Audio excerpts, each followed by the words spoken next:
मित्रांनो नमस्कार, जय श्रीराम. तुमचं परत एकदा स्वागत इंडिक पिक्चरमध्ये. मी अजय सुदामे, तुम्ही बघत आहात निव्वळ राजकारण. माझ्या तमाम मराठी बांधवांनो आणि भगिनींनो, अशी काहीशी भाषणाची सुरुवात उद्धव ठाकरे किंवा राज ठाकरे तरी करतील अशी मला आशा होती, पण ती फोल ठरली. कारण मराठी भाषा दिनाच्या दिवशी कुठलीही सभाच झाली नाही. त्यामुळे मग ठाकरे बुडणार तरी कुठे.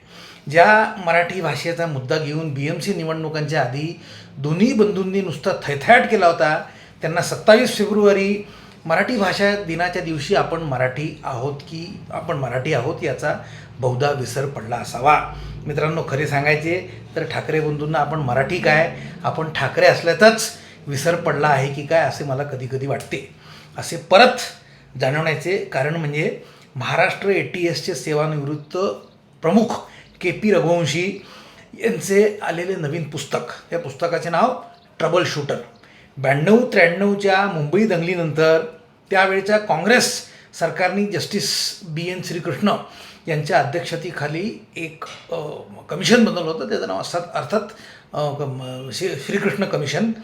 आणि त्याच्यात जो स्पेशल फोर्स होता, फॅक्ट फाइंडिंग जो फोर्स होता, त्याचे सूत्र देण्यात आले होते KP रघुवंशींच्या हातात.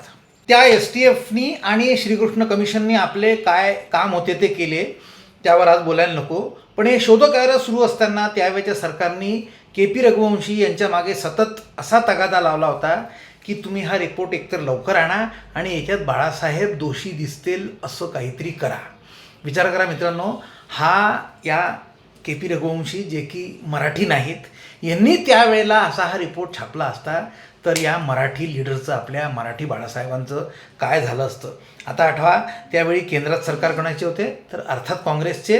आणि राज्यात मुख्यमंत्री कोण होते तर जिल्हे इलाही मराठा स्ट्रॉंगमन बाबरमती शरद पवार. तर शरद पवारनी या रिपोर्टचा काय वापर केला असता मित्रांनो मला सांगा.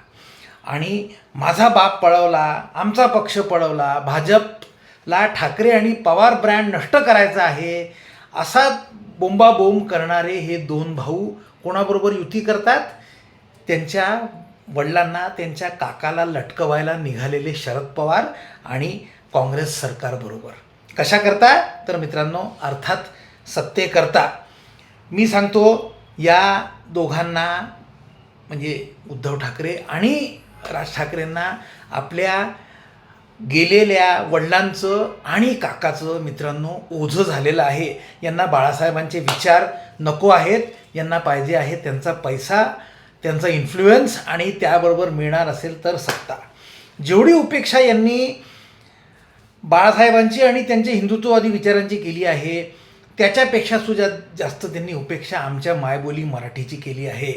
आता असं बघा, त्या दिवशी मराठी भाषा दिनाच्या दिवशी राज ठाकरे काय करत होते तर पोटापाण्याकरता अपप्रचार करणाऱ्या, म्हणजे कधी बुरखा हा कसा चॉईस आहे किंवा राहुल गांधी हे कसे शोषितांचे आणि गरिबांचे तारणहार आहेत असा प्रचार, कधी राज ठाकरे आणि उद्धव ठाकरे हे कसे मराठी करता एकत्र आले आहेत असा अपप्रचार करणाऱ्या काही मंडळींना कुठेतरी एका छोटेखानी सभागृहात बोलावले होते. तिथे अगदीच औपचारिक पद्धतीचा एक कार्यक्रम घेण्यात आला. तिथे राज ठाकरे स्वतः आयोजित केलेल्या कार्यक्रमात सुद्धा अगदी मारून मुटकून वावरत आहेत असे वाटत होते. एका भावाची ही अवस्था तर दुसऱ्याची तर अक्षरशः दुर्दशा. मराठी दिनाचा मुहूर्त साधून देवेंद्रजींनी ज्या चतुराईने उद्धव ठाकरेंचा खोटारडेपणा एक्सपोज केला त्यामुळे या भाषेच्या राजकारणाला नवीनच रंग आलेला आहे. मुख्यमंत्री फडणवीसांनी आपल्या भाषणादरम्यान, विधानसभेत केलेल्या भाषणादरम्यान अगदी तारीखवार उद्धव ठाकरे मुख्यमंत्री असताना 12वीपर्यंत, 1ली ते 12वीपर्यंत हिंदी आणि इंग्रजीची सक्ती करणारा प्रस्ताव त्यांच्या मंत्रिमंडळाने कसा 21 सप्टेंबर 2020 रोजी त्यांच्या मंत्रिमंडळाने हा प्रस्ताव कसा स्वीकारला हा गौप्यस्फोट करून फडणवीसांनी उद्धव आणि राज ठाकरेंची मोठी गोची करून टाकली आहे. फक्त ठाकरे बंधूंचीच नाही तर या दोघांमागे लपून बाद झालेले पुरोगामी हिंदूद्वेष्टे ॲक्टिव्हिस्ट जे परत आता सर्क्युलेशनमध्ये येण्याचा प्रयत्न करत आहेत, या ॲक्टिव्हिस्ट लोकांची सुद्धा मोठी पंचाईत होणार आहे. कारण काय, स्वतः उद्धव ठाकरेंनी सुद्धा हे लगेच ॲक्सेप्ट केले की हो आम्ही 12वीपर्यंत हिंदी मराठी सक्तीकरणाचा प्रस्ताव स्वीकारला होता. मग त्याच्यानंतर पण ते काय बोलतात, मग काय झालं, तुम्ही त्याच्यानंतर सुरतचा टूर काढला, तुम्ही गुवाहाटीला गेला आणि आमचे सरकार पाडले. म्हणजे आपण जो गुन्हा केला त्याच्याविषयी बोलायचंच नाही, लगेच दुसऱ्याविषयी बोलायला सुरुवात करायची मित्रांनो, ही निर्लज्जपणाची हद्द आहे. आणि तरीसुद्धा तुम्ही त्याच्यावरती राजकारण केले. म्हणजे तुम्ही स्वतः ॲक्सेप्ट केलं होतं की 12वीपर्यंत हिंदी आणि इंग्रजीची सक्ती करायची आणि तरी तुम्ही त्याच मुद्द्यावर राजकारण केले. किती मित्रांनो हद्द आहे निर्लज्जपणाची.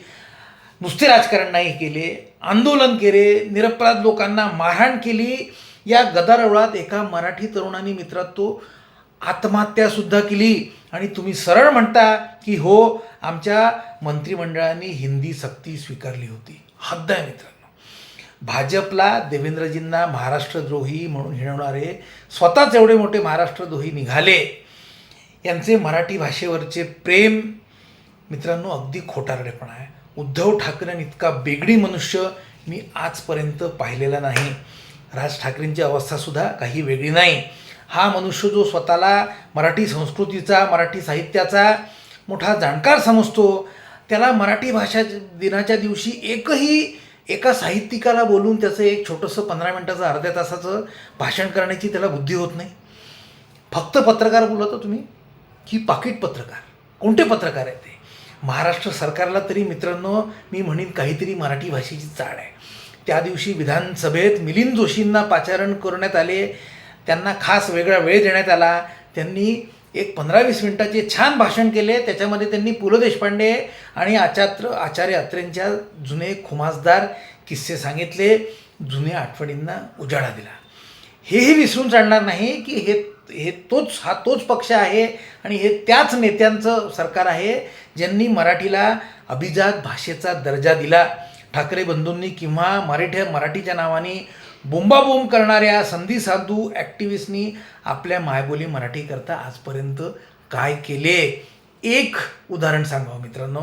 खरं म्हणजे ज्या लोकांनी सत्तेकरता आपल्या वडिलांच्या मारेकऱ्याशी सुद्धा हातमिळवणी केली, त्यांच्याकडून अपेक्षा करणेच चूक आहे. जनता यांचा हिशोब बरोबर केलेला आजपर्यंत केलंच आहे. आता अजूनही पुढे यांना हीच शिक्षा मिळणार आहे. आज इथेच थांबतो. व्हिडिओ आवडला तर लाईक करा, शेअर करा, चॅनलला सबस्क्राईब करा. जय हिंद, जय श्रीराम.